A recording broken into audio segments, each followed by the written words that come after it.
Hola, welcome to Imbibe Live Online, part of Global Bar Week. A quick introduction to me. I'm Megs Miller, and I've been working in our beautiful hospitality industry for over 16 years now, living and working in 6 countries, soon to be 7. Currently, you can find me sharing all of my agave love here at El Beso in Edmonton, Alberta, Canada, where I was born and raised. El Beso is a gorgeous little cocktail agave bar and taqueria, so if you're around, please come check it out and come see me. And soon I'm going to be making my dream of moving to Mexico come true, so that's what's next on the cards for me. As you can guess by the title of my seminar, Agave Martini, the next modern classic cocktail, my main love and passion has always been agave. I've been lucky enough to be working in the agave spirit side of the industry for about 9 years now. So why agave? As a bartender, we're encouraged and usually are nerdy about so many spirits and cocktails. Though as I got older, the more I learned about agave, the more infatuated I became, maybe call it obsessed. There's so many reasons why I love agave, but I'm just going to give you a few today. However, if you'd like to dive deeper another time, you can reach out to me at Megs Miller on Instagram. So that's Megsmiller. Megs Miller on Instagram is the best way to get a hold of me. So, firstly, out of all of the alcohol that we consume, agave spirits is the only category that the agricultural product that it's made from takes longer than a year to grow. So if we think about grains, potatoes, grapes, hops, all of these things grow yearly, and sugarcane for rum can grow up to 3 times a year. Where the blue agave for tequila takes roughly 7 to 8 years to grow, and other type of agaves can take up to 40 years. So think of all that time soaking up the Mexican sun, its soil, the elements, all that energy it's soaking up. I'm an incredibly impatient person, so I feel I have a lot to learn from the humble agave and the beauty of waiting for it. When it comes to tequila versus mezcal, I personally love them both equally, and for many reasons. I can look at agave spirits and consuming them a similar way that a sommelier looks at wine. They're all different and beautiful in their own ways. So to give you a quick rundown on why, for me, tequila has to be made from at least 51% of the blue Weber agave, and no other agave species can be used. This legally must be made in 5 of the 31 Mexican states, though the main state to produce tequila is Jalisco. This is where 99% of tequilas are produced. Within a few hours' drive from each other, you'll find the Tequila Valley and the Los Altos or Highland regions. Visit these areas and you'll find numerous tequila distilleries, both small and large. Now, mezcal got its denomination of origin in 1994. Before that, all agave spirits could be called mezcal. However, since 1994, mezcal can now legally be produced in 9 of the 31 Mexican states, with about a dozen different agave species used. Now, when I say about 12 species, these species have multiple varietals. I like to compare this to grapes. So a grape is a species, but has many different varietals that grow differently in different regions around the world. We can look at the agave in the same way, and remember how long that takes to grow. The terroir in this plant is exciting to taste and to discover from region to region. And we can't stop there. Since mezcal got its domination origin, there's been a beautiful rise in other agave spirit categories. So keep your eyes peeled for the likes of bacanoras and racias. And there's also a spirit called sotol, which technically isn't made from an agave, but they're so similar that they're accepted by agave lovers everywhere, and the list can go on.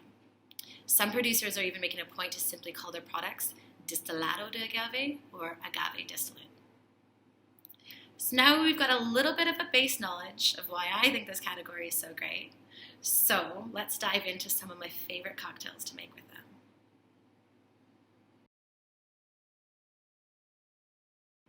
So I'm going to start with the most obvious of the tequila cocktails, the margarita.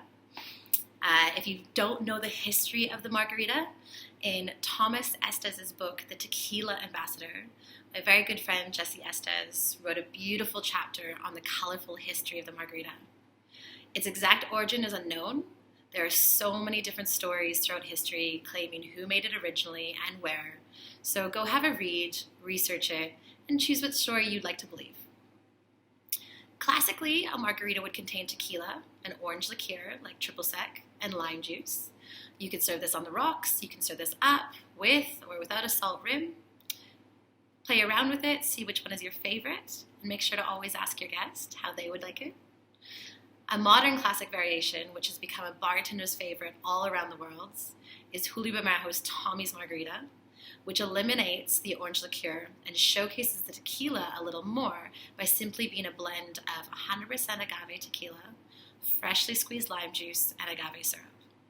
Make sure it's very important that your lime juice is always freshly squeezed for a Tommy's Margarita.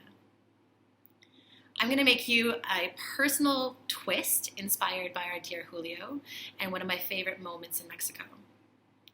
So my version of my margarita, the way it was inspired from, a few years ago on Mexican Independence Day, there was a big group of us eating and drinking and sharing tequila all day long in one of our friend's restaurant, our friend El Tigre's family restaurant. There was about 6 different tequileros at the table, and they all brought bottles of their tequila to share. But instead of everyone drinking one particular brand, the tequileros poured all the bottles all together in one big pitcher and made this beautiful agave blend for the day. It was fun, it was beautiful, and really showed the love of the agave community. So here's my fam margarita inspired by this day.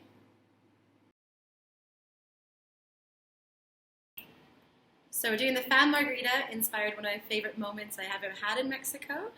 And so today we're going to use Altos Plata, Casa Noble Blanco, and Mi Campo Reposado, all gorgeous tequilas. And if you've ever had this margarita in London at Fan Bar, I used to mix it with Altos Plata, Ocho Blanco, and Fortaleza Reposado. So we're just switching it up today, trying different things. So to get started, we're going to do 1 ounce or 25 mils of Altos Plata. This is kind of what I jokingly call my breakfast tequila. I think it's just a good all-around tequila. One of those ones that I obviously have drunk a lot in my life working with them.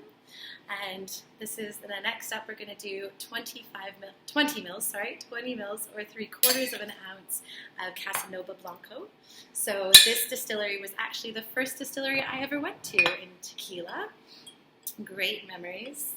And then we're going to do a little 1/2 ounce of Mi Campo Reposado. Mi Campo is really interesting because it's aged in wine barrels. So if you haven't tried it, go out and get them, guys. Next up, as my sweetener, I'm going to use a raw honey water. Like I said, Julio Bermejo's Tommy's Margarita uses agave syrup, which is also super delicious cocktail and a bartender favorite. But I like using honey in my margaritas just because I like to support local, and honeys can really change from country to country and region to region, much like agave spirits. So I like playing around with different honeys and seeing how it changes each margarita. So it's a honey water cut 1-to-1. So I'm going to do a full ounce or 25 mils. And then my citrus today is I'm going to use lemon instead of lime. I think lemon goes amazingly with agave spirits. So switch it up with your margaritas. Play around with different local citruses. So I'm going to do 20 mils or 3/4 of an ounce of the fresh lemon juice. And let's give it a shake.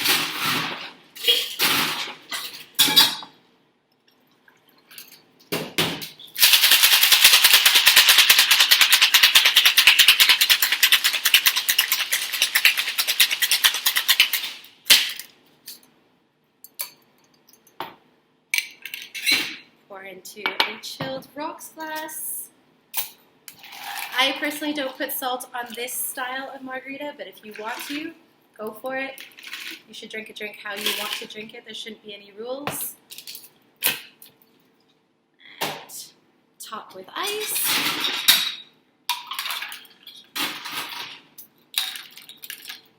And there we go. This is my fam margarita. So I personally don't put any garnish on it, but if you want to, a sprig of thyme is really lovely in it, or a little lemon zest, how you feel, but I like it just like this. Salud. Next up, before the margarita, there was the Torreador. This is a very simple twist on the classic margarita that actually predates the margarita back to 1937. This recipe first appeared in Café Royal cocktail book. To make this, simply replace the triple sec or orange liqueur with apricot brandy. I sometimes feel this cocktail actually doesn't get enough love. Traditionally, this cocktail is made with tequila. However, today I'm going to make it with one of my all-time favorite mezcals, Montelobos, because I can, and it's delicious.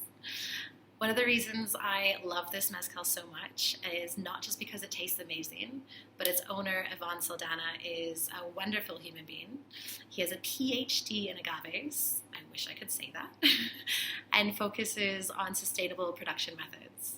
He only uses cultivated or farmed agaves for his range of mezcals, meaning that he does not take anything from the wilds.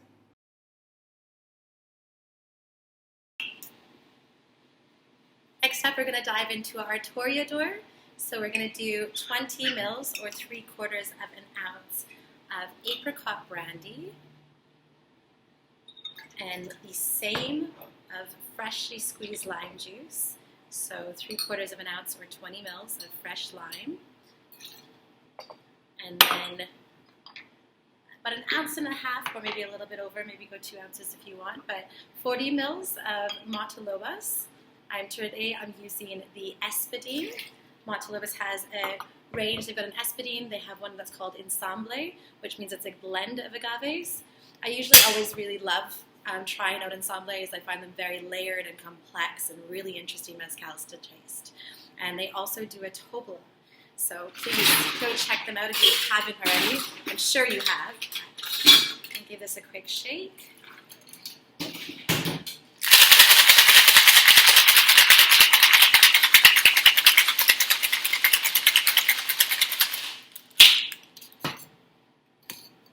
And we're going to pour this straight into a chilled coupe or a Nick and Nora.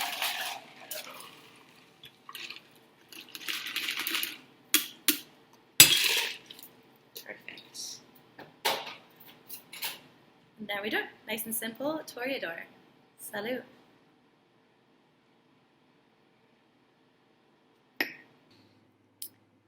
My next drink is going to simply be agave and soda.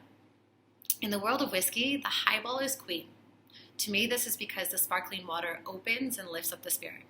So why not do the same with agave spirits? This is my go-to drink when I know I'm going to be having more than one drink in the night. It keeps me hydrated, and it is a great drink to try out many different types of agave spirits. Today, I'm going to actually mix this one with sotol. So as I mentioned before, sotol is technically not made from agave. This plant very much looks like an agave, but the reason it's not classified as one is because it flowers yearly. An agave flowers once in its life and will die after it flowers. Though the Desiliaron, or commonly known as the desert flower, flowers yearly. This plant takes roughly 12 to 15 years to grow before it is made into sotol. You can find sotols in northern Mexican state of Chihuahua. So for our agave and soda, or our agave highball as we can call it, like I said, I'm using some sotol today. So I'm using sotol ono. So this particular sotol for me kind of reminds me of a Paloma cocktail. There's lots of grapefruit oil on the nose. There's lots of saline. It's sweet. It's got a pepperiness that you would usually get from any type of agave spirit. I always get pepper from agave spirits, but this one's sweeter. It reminds me of a bell pepper. There's also some like minerality in there that reminds me of wet concrete. And those are all the things that I get on the nose. And then sipping it, it becomes really creamy. The salt still comes through a lot, and I get this kind of dusty white pepper. So I thought this would be really interesting to taste as a highball. So we're going to do 2 shots, 2 ounces or 15 mils of our sotol. And today I'm using Schweppes soda water, though if you can get your hands on some Topo Chico, that's my favorite Mexican sparkling water. Just top with ice. One more key. Now you could garnish this if you want to, with lemon, lime, maybe a zest, maybe grapefruit, really pull that Paloma vibes out of here. But me personally, I like it no garnish, and I really like to just really showcase the agave through. But drink it how you want. Salud.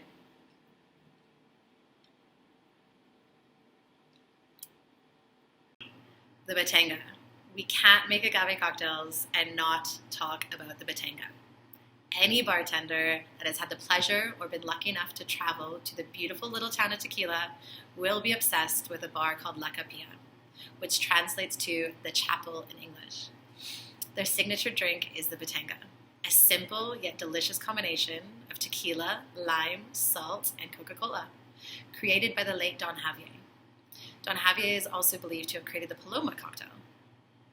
There's a wonderful video online of Don Javier making this cocktail, and I try to show people at every opportunity. Please go and watch it, and you'll get a glimpse of why he's such a beloved human. Just search for Don Javier La Capilla or Don Javier Batanga. I'll put a link at the bottom of this at the end. Our beloved Batanga, I've had so many good memories, or maybe not enough, of this cocktail with great friends in Mexico and all around the world. It is a drink that always puts a smile on my face because of the memories, and there's something that happens with the mix of the sugar and the Coke and the tequila that it is a very special drink. So to get started, we're going to do heavy lime juice rim to get as much salt on that as you possibly can. And then juice of a small lime, or about 15 mils of freshly squeezed lime juice. And then we're going to do 2 ounces or 15 mils of El Tequilino Reposado. This is the tequila that they use in La Capilla in Mexico. And just be warned though when you go. So I'm doing a double shot today for mine. However, if you do get to go to La Capilla in Tequila Town, the Batangas served there will have 100 mils of tequila or 4 shots of tequila in them.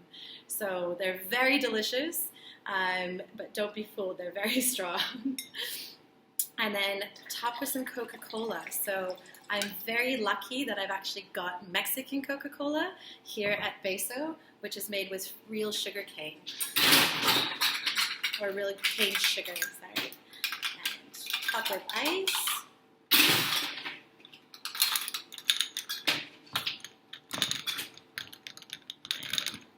More Coca-Cola.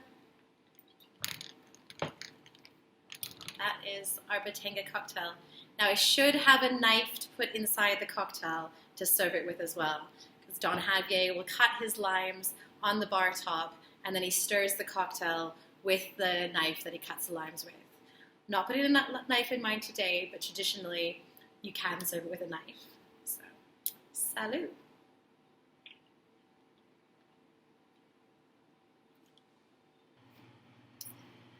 Lastly, but definitely not the least, the Agave Martini, what this whole seminar is all about, right? This is my favorite cocktail to have with agave spirits. After my fair share of margaritas and palomas over many, many years, I started to move away from citrus-led drinks. Don't get me wrong, I still definitely love those cocktails, but once I started drinking agave martinis, I've never strayed. The martini is my all-time favorite cocktail, and it is for many bartenders for a reason. The 2 ingredients, the simplicity of it, but when it's made right, it's so perfect.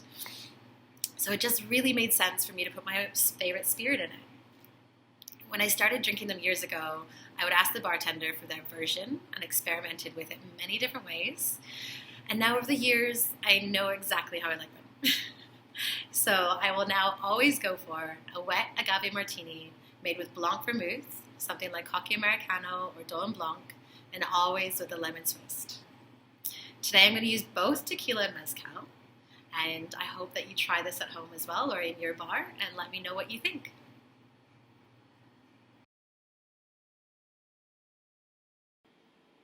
Now the cocktail that you've all been waiting for, the reason that you've come to my seminar, right? Just kidding. The Agave Martini. So again, I like to play around with different types of agave spirits for this all the time. But to reiterate, I personally really like it wet with a Blanc vermouth. So I'm going to use Cocky Americano today. So I'm going to do 15 mils or half an ounce of our Cocky Americano. And again, I'm doing a blend of agave spirits because I just like to play around like that. So I'm using Brujo number 2, which is an assemblée of Espadin and Baril agaves. And I'm doing 15 mils of that also, or half an ounce. And then I'm going heavier on the tequila. I'm going to do 45 mils or an ounce and a half of Altos Plata. And then we're going to stir that down with ice.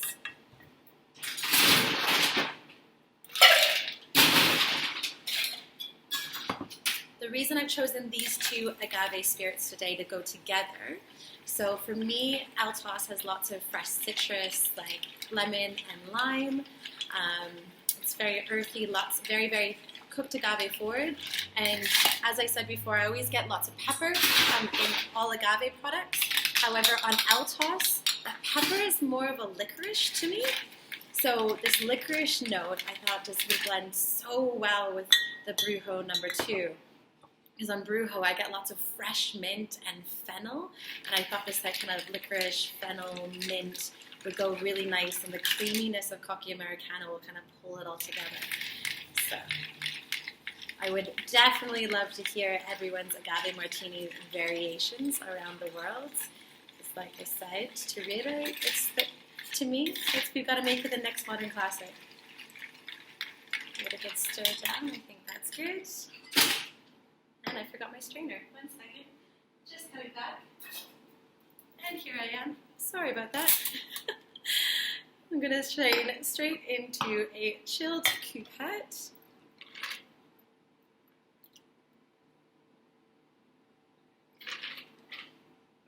And just a little lemon coin on top. And there we go. Our Agave Martini, or Meg's favorite cocktail. Oh, so good. To me, that is perfection. Please play around with it. Let me know what you guys think. Cheers. That's all from me for today. I hope you enjoy going through a handful of my favorite agave cocktails with me. Please let me know how you like to mix your agave. I always love to try out new recipes too. If you'd like to get in touch, you can reach out to me on Instagram at Megs Miller. It's MEGSMILLER. Thank you so much for tuning into my session. And just to let you know, you can watch this or any other session back on demand, so please share with your pals and peers. And lastly, a massive thank you to Imbibe Live Online and Global Bar Week for letting me share a little of my agave love.